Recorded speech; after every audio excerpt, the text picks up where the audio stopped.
మా జీవితంలో ఒక ప్రత్యక్షానుభవం జరిగింది, అది మేము చెప్తున్నామని వాళ్ళిద్దరూ చెప్పారు. ఇది రికార్డెడ్. అదేమిటంటే, మేము బండి లాగి బతికేటువంటి వృత్తి మాది.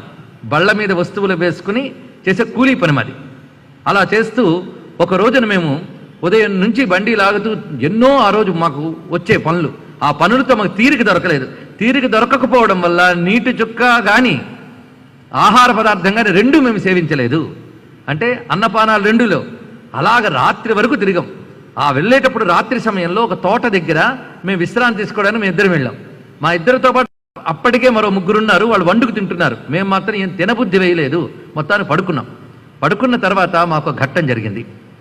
మా ఐదుగురిని ఎవరో కొందరు నల్లగా ఆకారం ఉన్నటువంటి వాళ్ళు ఆక్కుని వెళ్ళిపోయారు ఎక్కడికో. అదొక లోకం. అక్కడ ఒక తేజోమయమైనటువంటి ఒక మూర్తి ఉన్నాడు. ఆయన చూసి వీళ్ళని ఎవరు తెమ్మన్నారు మిమ్మల్ని? వీళ్ళని కాదు తేవలసింది. పైగా వీళ్ళు చాలా పవిత్రులు.